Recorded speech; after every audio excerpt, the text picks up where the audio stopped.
This episode of The Young Turks is brought to you by Audible.com. Get a free audiobook at audiblepodcast.com/TYT. Go. So Robert Gates was speaking at West Point on last Friday, and he told the cadets, quote, "In my opinion, any future defense secretary who advises the president to again send a big American land army into Asia or into the Middle East or Africa should have his head examined, as General MacArthur so delicately put it." Okay, so that is our defense secretary saying, obviously, Iraq and Afghanistan were giant mistakes. Anyone who suggests we should do likewise should have their head examined. Because I don't know if you know this, Iraq is in the Middle East and Afghanistan is in Asia. So he's saying, do not occupy countries like that. It is too hard. It doesn't make any sense. Now remember, he was the defense secretary also under the Bush administration. He wasn't there when they started the wars.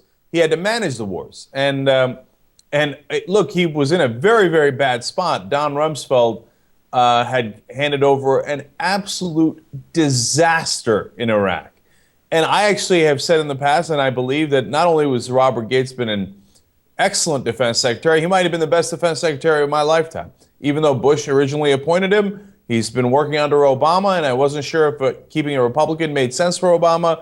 But I said at the time when he did keep him, but if you're going to keep any Republican, Gates would be the guy. And so I'm not putting it on him. I'm just saying, hey, look, here he is admitting, terrible mistake.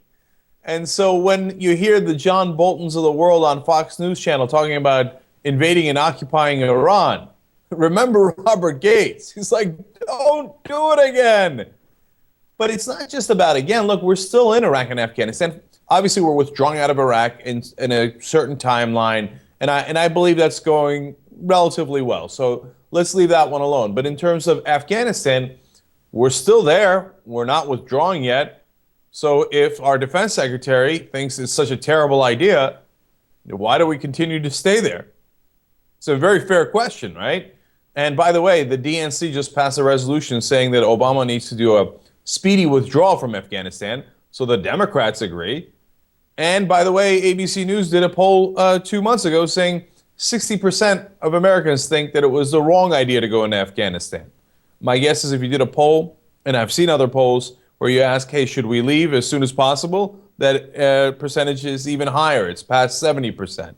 So if we all agree, let's go. Let's get out of there. What are we doing?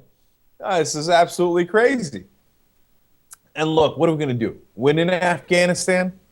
Does anybody even know what winning in Afghanistan means? What do we win? Even if we won Afghanistan, it's not much of a prize. And that's what used to drive me crazy about Iraq. That's what drives me crazy about Afghanistan now. No one can even define victory. We have what? Victory would be a relatively stable, relatively democratic, relatively sane government in Afghanistan. Now, we don't really have almost any of those three right now. But even if we did, I mean, it's not our job to create awesome governments throughout the world. And as you see in Egypt and Tunisia, sometimes the people of those countries create those governments a hell of a lot better than we do through our armies and our invasions and our bombs.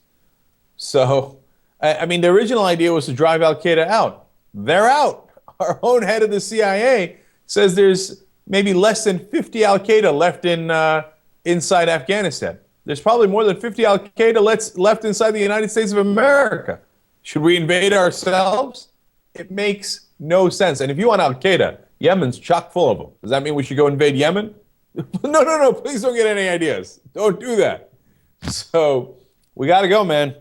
We got to go. And I think, as you can tell from our defense secretary, even people inside the government, the people in charge of those wars agree. Audible.com is the leading provider of audiobooks. In fact, they have over 75,000 titles. And you can listen on your iPod or your MP3 player. You can listen to it anywhere at any time. It's incredibly convenient. And they have books in every single genre imaginable. You can get a free audiobook if you go to audiblepodcast.com/TYT. Totally true.